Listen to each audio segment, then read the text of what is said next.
Dr. Ray from Bradford Family Chiropractic. What we will be talking about today specifically will be TMJ, jaw problems, also called temporal mandibular disorder or TMD.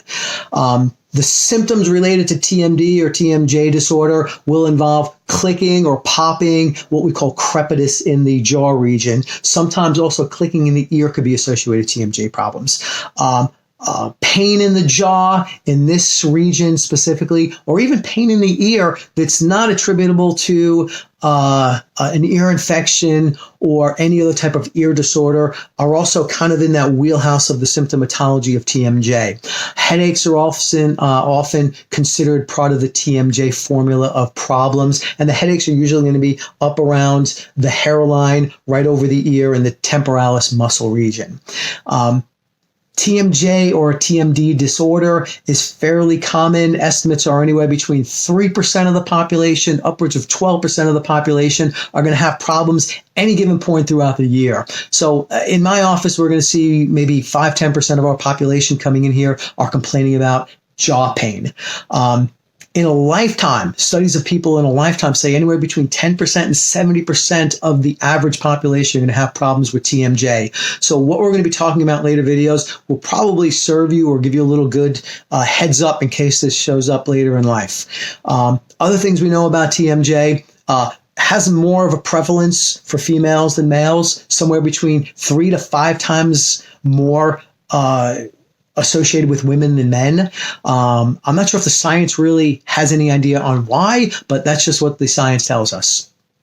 The treatments that we're going to be talking about in this video and the future videos are going to be kind of circling around the thought process of doing physical therapy treatments. Now, if we look back 15, 20 years ago, even before that, pre-1990 or pre-2000, oftentimes the treatments for TMJ or TMD were based on what they call the malocclusion theory. And that is that the thought process was that the jaw, the maxillary and mandibular bones, the jaw bones weren't closing or opening properly, or they just didn't sit correctly on each other. So if you went to the orthodontist, or you went to the dentist and they took an x-ray and your lower jaw was jutted out or pushed in, they would treat it oftentimes with surgical interventions where they would basically recast your jaw, or they would give you these invasive orthodontic devices, or they might remove teeth, pulling out a molar to see if we can get the jaw to sit a little properly.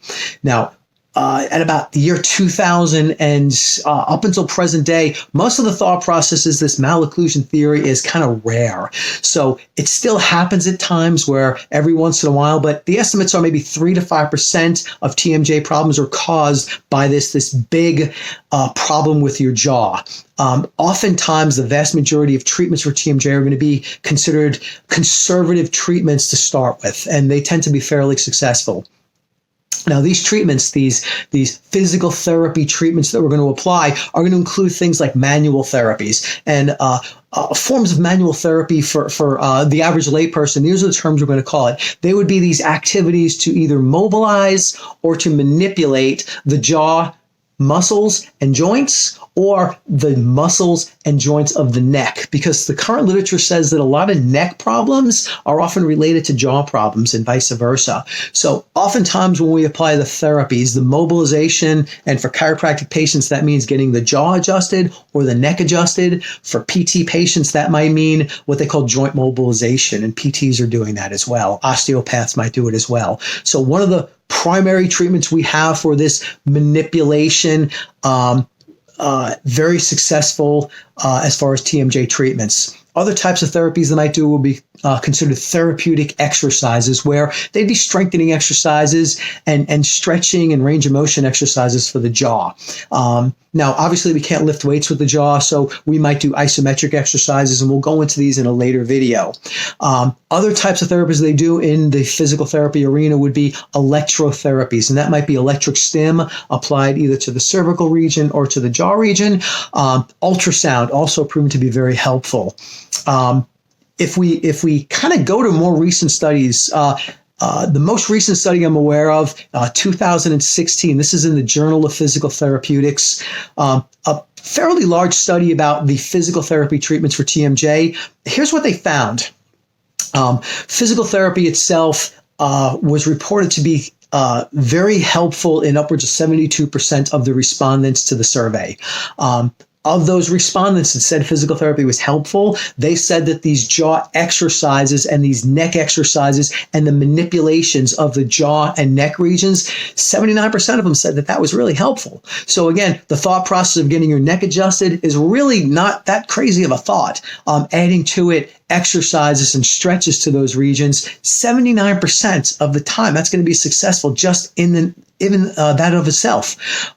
The ultrasound, the respondents, 52% of the respondents of this survey said that ultrasound applied to either the neck or the jaw was helpful with their TMJ problems.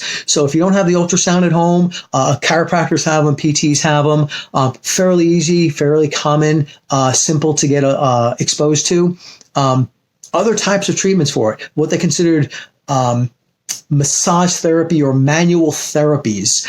These types of therapies, for our purposes, might include massage therapy, whether it's self-massage or professionally licensed massage treatments for both the neck region and the jaw region, were noted to be very helpful in 48% of the cases. So again, almost half the respondents said that things as simple as massage therapy for their jaw and their neck was very helpful. Acupuncture, 41% of respondents said acupuncture was helpful for their jaw and TMJ problems. More what we considered alternative treatments that seem to be making more mainstream progress these days. Low-level laser therapy, 15% of respondents. So not an overwhelming amount of respondents, but still 15% of respondents said that low-level laser therapy was helpful with their TMJ problems. So just to recap, physical therapy, 72% of respondents. So the vast majority of respondents said this was super helpful with their TMJ problems. So in future videos coming right down the road, we're going to be showing you some of the exercises and some of the therapies you could do for yourself. Again, this is Dr. A, trying to give you some ideas about what you could do for your TMJ problems.